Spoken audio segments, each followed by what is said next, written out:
Assalamualaikum warahmatullahi wabarakatuh, Pak Agus Waluyo. Waalaikumsalam warahmatullahi wabarakatuh, Pak Atmo. Bagaimana kabarnya untuk hari ini, Pak Agus? Alhamdulillah sehat. Jenengan gimana kabarnya hari ini? Alhamdulillah sehat juga. Pak Agus, ini untuk kegiatan hari ini kita melakukan proses kucing dengan Bu Tarima nanti. Iya.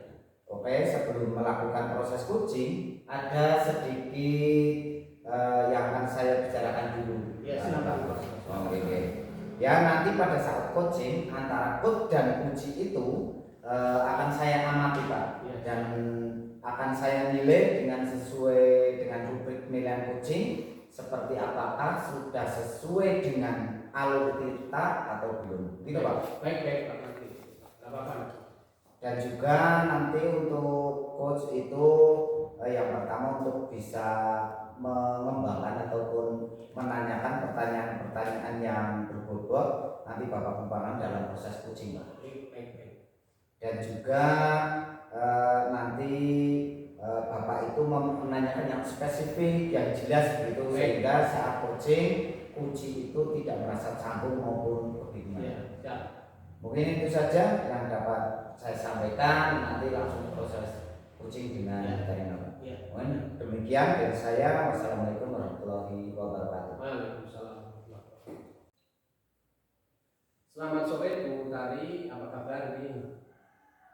Selamat sore Pak Agus, alhamdulillah saya sehat dan baik-baik saja. Terima kasih kesempatan sore ini saya bisa ngobrol dengan Pak Agus. Ya. Syukur alhamdulillah Bu Tari. Apa harapan ini sore hari ini kita bisa ngobrol begini? Sebenarnya saya sedang ada sedikit kegundahan ini Pak. Saya berharap obrolan pada sore hari ini bisa mengobati kegundahan yang sedang saya hadapi. Bu Tari ini sedang galau ini. Galonya masalah apa ini? Begini Pak, saya kan mengajar di kelas 2 ini, saya baru 1 tahun ini Pak. Jadi 7 tahun yang lalu, dari 7 tahun yang lalu saya itu mengajarnya di kelas atas ya, pastinya kelas 5. Dan kemudian 1 tahun ini saya mengajar di kelas 2, itu kan termasuk kelas rendah. Jadi saya punya kesulitan dalam hal mengelola kelas di kelas rendah. Jadi saya merasa murid-murid saya itu belum fokus ketika dalam pembelajaran. Jadi seperti itu. Jadi anak-anak yang sedang bermain, ngobrol sendiri, jadi suasananya seperti agak gaduh, jadi tidak fokus. Berarti murid-murid Bu Tari ini kelas 2 ini kalau diajar ini nggak fokus ya Bu? Kalau menurut Bu Tari ini yang dimaksud anak-anak fokus dalam belajar yang bagaimana?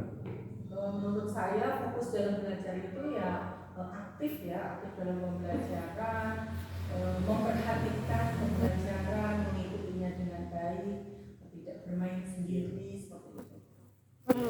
Berarti anak-anak sering tidak fokus lari-lari di kelas begitu ya? Iya. Kira-kira dari skala 1 sampai 10 ini Bu Tari berada di tingkatan dalam pengelolaan kelas ini berapa ya? Saya rasa saya masih di angka 6 Pak. Angka 6? Iya. Nah bagaimana ini untuk menutup ini? Kira-kira angka berapa yang ingin Bu Tari capai setelah nanti kita pitching hari ini? Ya harapan saya sih meningkat ya Pak sebaik mungkin, tapi ya untuk target yang pertama ya saya ingin naik 2 level ya, saya ingin di posisi 8 begitu.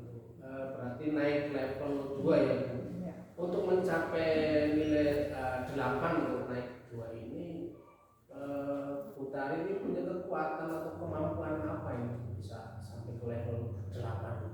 Ya, saya biasa sabar menghadapi anak-anak kecil ya Pak. Kemudian saya juga mempunyai kompetensi itu di bidang misalkan metode-metode yang menyenangkan. Bervariasi begitu. Iya, bervariasi. Iya. Ini bagus Bu tadi yang disampaikan ada strategi yang mempunyai kesabaran yang luar biasa, pembelajaran yang bervariasi, ini memang penting buat anak kita tidak bosan. Mungkin untuk melaksanakan strategi ini mungkin ada hambatannya. Ya, hambatannya yang pasti yang namanya murid dari berbagai karakter ya Pak, dari berbagai latar belakang juga karakternya berbeda-beda, pastinya punya minat belajar juga yang berbeda.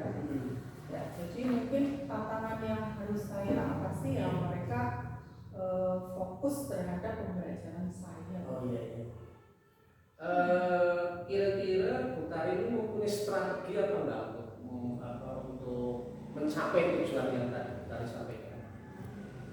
Ya, saya rasa pembelajarannya itu karena masih di kelas rendah ya, pembelajarannya yang menyenangkan gitu Pak, yang mengaktifkan siswa. Jadi ketika dalam pembelajaran itu siswa bisa aktif untuk mengikuti pembelajaran.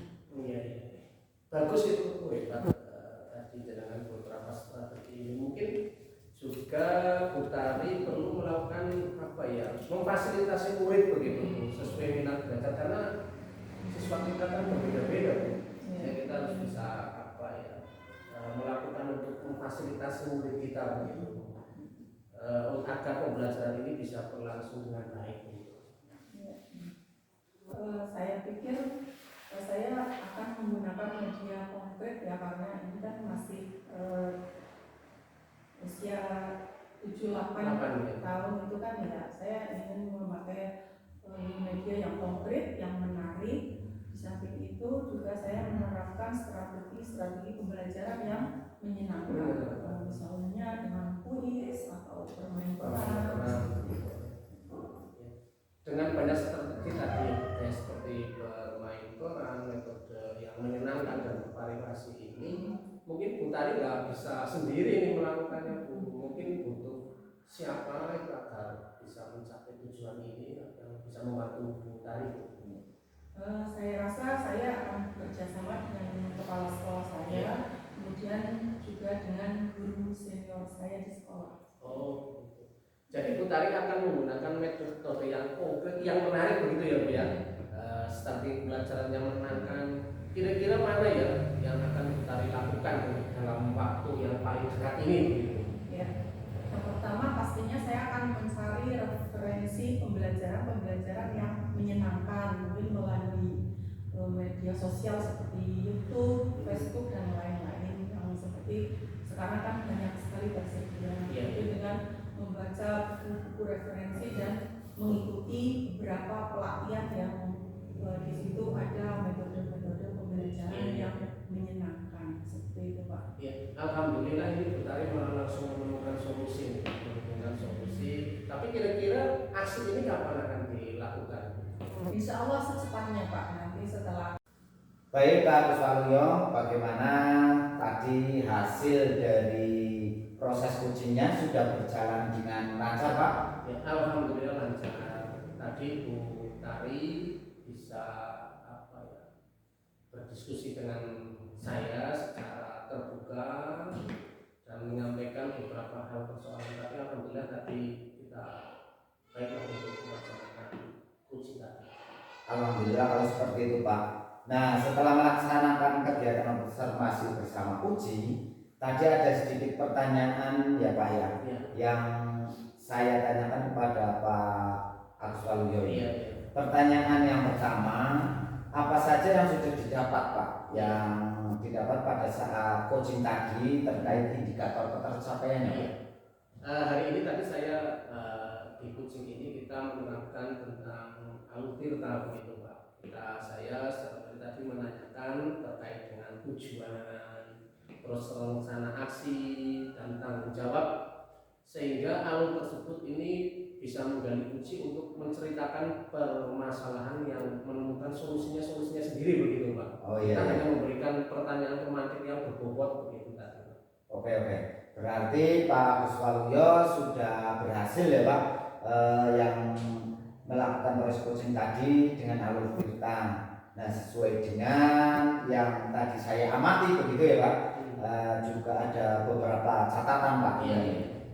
Tadi sudah berhasil menyampaikan sesuai dengan alur kita, sudah menanyakan tujuan kepada Koji, kemudian sudah mengidentifikasi Pak permasalahan yang ada di dalam si Bu Tanima, kemudian mengarahkan Koji itu untuk mencari rencana aksi dan juga tindakan apa yang sebaiknya dilakukan Bu Tanima gitu.